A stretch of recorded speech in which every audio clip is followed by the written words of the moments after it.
बनाम एनडीए, किसके सर पर होगा ताज?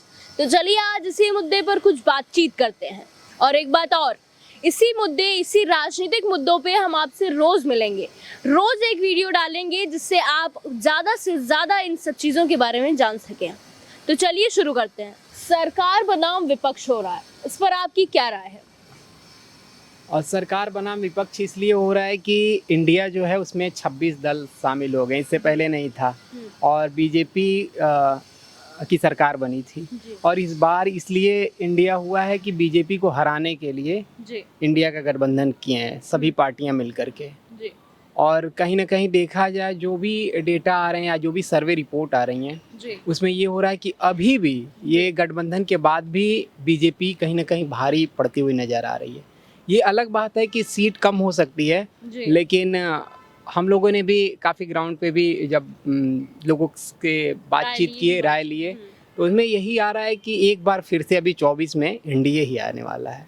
अच्छा, फिर से मतलब मोदी सरकार एक बार मोदी सरकार। अभी ये कहा नहीं जा सकता है, लेकिन जो भी आंकड़े आ रहे हैं, जो भी चीज़ें आ रही हैं सामने, चाहे वो बड़े चैनल्स की वो ले लीजिए, एग्जिट पोल ले लीजिए, तो उसमें यही देखा जा रहा है कि कुछ सीटें कम होंगी, लेकिन अभी एक बार से फिर से एनडीए भारी पड़ रही है इंडिया पे। कहीं ना कहीं लोगों का ये भी कहना है कि मोदी सरकार के दबाव से लोग डर रहे हैं, जनता डर रही है। हाँ, ये चीज़ें थोड़ी सी सामने आ रही हैं कि हम लोग चूँकि हमेशा ग्राउंड पे रहे हैं, तो इसलिए हम लोग को भी पता चल रहा है। हम लोगों ने भी कई जब पूछे लोगों से, तो लोग कह रहे हैं कि थोड़ा सा डरा सहमा आदमी है इस सरकार में। लेकिन अब कारण ये नहीं है कि इस पे जनता अगर डरे, तो ये सरकार के लिए एक चुनौती है कि किसी भी लोकतांत्रिक देश में अगर जनता डर रही है, क्योंकि सबको यहाँ अपनी बोलने की आज़ादी है जी। लेकिन अगर ऐसा हो रहा है तो ये गलत है। देखा जाए तो योगी सरकार में, जो प्रदेश की सरकार है, उसमें कोई भी अगर इधर उधर हेरा फेरी की किसी भी चीज़ के साथ, तो तुरंत बुलडोजर चल जाता है। तो ये चीज़ उनके इलेक्शन पे कितना भारी पड़ सकती है? बात सही है कि कुछ भी हो रहा है तो एक तरफ तो कार्रवाई अभी जांच वाच हो रही है, दूसरे तरफ बुलडोजर बाबा जी का चल जा रहा है।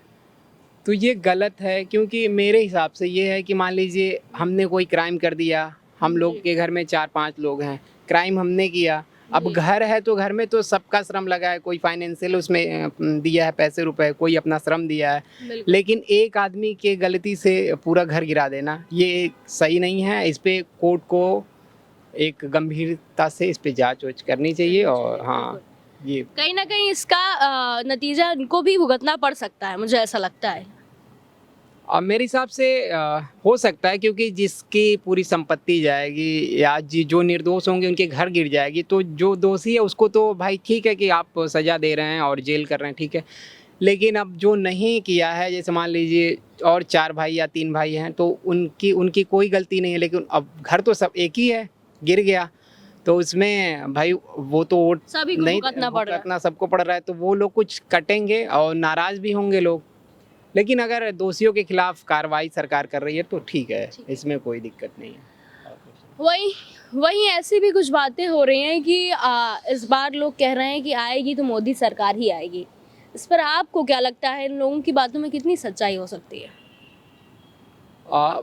मैंने पहले भी अभी बताया आपसे कि एक बार अभी ये कयास लगाया जा रहा है कि एक बार फिर से ये सब कुछ देखते हुए अभी इंडिया उतनी मजबूती के साथ नहीं है कि एनडीए पे भारी पड़े। कुछ सीटें कम हो सकती हैं, लेकिन अभी लोगों का कहना है, हम लोग भी देखे बाहर जब पब्लिक से हम लोग बातचीत किए, तो यही है कि एक बार अभी मोदी सरकार ही आ रही है। चलिए, धन्यवाद। तो अभी देखा ही आपने कि कैसे इन्होंने बताया कि हाँ, लोगों का कहीं ना कहीं मानना तो है ही कि एक बार फिर मोदी सरकार आएगी, क्योंकि सर्वे और एग्जिट पोल से कहीं ना कहीं पता चल रहा है कि हाँ, ये अभी भी मजबूत है, इंडिया पर भारी पड़ सकती है। तो देखना दिलचस्प होगा कि आगे क्या होता है, 24 में कौन आएगा। रोज मिलेंगे हम आपसे ऐसे ही राजनीतिक मुद्दों पे। देखते रहिए लाइव यूपी न्यूज़ 24।